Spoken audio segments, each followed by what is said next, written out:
তো বন্ধুরা, তো সবাই কেমন আছো? আশা করি সবাই ভালো আছো। তো আমিও ভালো আছি। তো দেখো, আজকে তো সানডেতে ঘুরতে যাবো না, তো হতে পারে না। তো চটজলদি বড়মশাইকে জিজ্ঞেস করলাম, চলো একটু কি কাছে পিঠে থেকে কোথাও ঘুরে আসবো, দূরে কোথাও যাওয়ার দরকার নেই। ও ফার্স্টে না করছিল, বাট আমি তাকে রাজি করিয়েই ছাড়লাম। চলো চলো চলো, নিয়ে যেতে হবে, সানডেতে ঘুরতে যাবো না, এটা তো কোনো হয় না। তো দেখো, আমি তো বেরিয়ে পড়েছি, আর বরকে আর ছেলেকে বারবার বলছি তোরা বেরো বেরো। তো তারপর ওদের বলে বলে বলে বলে ওদেরকে বার করেছি। তো আমি আগে থেকে রেডি হই কেন বলো তো? টুকটুক করে একটু করে ভিডিও করে নেবো, যাতে ভিডিওটা আমি তোমাদের সাথে শেয়ার করতে পারি, তার জন্য আমি ভিডিও করব। এই জন্য আগে থেকে আমি রেডি হই, মানে যখনই কোথায় যাই আমি আগে রেডি হই নাই। সবাই আগে বাচ্চাকে বার করে, কিন্তু না, এখানে ফার্স্টে আমি রেডি হই, তারপর ওদেরকে বার করি।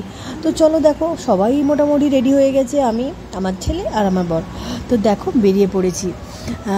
এই টি শার্টটা পরেছি, নিচে ট্রাউজার, আর আমি যে বলেছি নতুন ব্যাগ কিনেছি, এটা তো আমাকে এখন পরে সব জায়গায়তে যেতে হবে যতক্ষণ না ছিঁড়ছে। তো দেখো, বেরিয়ে পড়লাম। তো বেরিয়ে পড়েছি আজকে, কিন্তু বন্ধুরা ঘুরতে যাচ্ছি না, মানে ঘোরাও হবে একটু। ঘোরা বলতে রাস্তায় রাস্তায় ঘোরা হবে, আর কিছু টুকিটাকি কেনাকাটা ছিল। বর্মশাই বলছিল কালকে কিনবে ছেলেকে স্কুল থেকে ছেড়ে আসার পথে। আমি বললাম না, কাল বলে কোনো জিনিস আমাদের রাখতে নেই, আজকেই কিনবো, চলো। তো কেনাকাটার মধ্যে কী কী ছিল বলো তো? কিছু টুকিটাকি আনাজ বাজার করার ছিল। তো দেখো,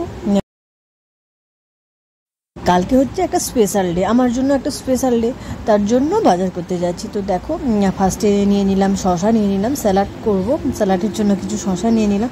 আমি বরকে বলছিলাম আমার একটু ভিডিও করো দেখি, বললো আমি পারবো না।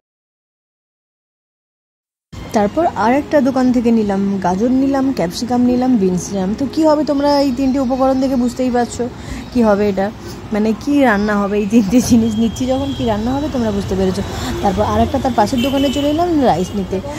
তো রাইসও নেওয়া হয়ে গেল। আমি রাইসটা একটু ঘেঁটে ঘেঁটে দেখছিলাম। তারপর এইগুলো টুকিটাকি কেনাকাটার পরে আবার চলে এলাম ঘরে। আসার পথে হচ্ছে গণেশ পুজো হয়ে গেছে, গণেশ পুজোর জন্য খিচুড়ি বিতরণ করছিল। আমি তো দাঁড়িয়ে পড়লাম লাইনে, খিচুড়ি নিয়ে নিলাম 2 প্লেট। তারপর দেখো, ঘরে এসে পৌঁছে গেছি। ঘরে আসার পর তারপর ড্রেস চেঞ্জ করার পর দেখো, এখানে কালকে যেহেতু মানডে, ছেলের স্কুল আছে, ওর নেলগুলোও বড় বড় হয়ে গেছে, তাই বরকে বললাম ওর নেলগুলো আগে কেটে দাও, তারপর মানে অন্যান্য বাকি কাজ করবে। তো আমি বললাম, ও সঙ্গে সঙ্গে নেল কাটারটা এনে ছেলের নখ কেটে দিল।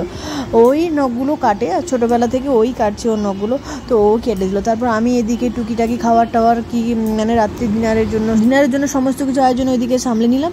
তারপর দেখো, এর ছেলের একটা প্রজেক্ট ছিল লেডিস ফিঙ্গার ইমপ্রেশন, ওটাও করা হয়ে গেল। তো চলো, বাই, গুড নাইট।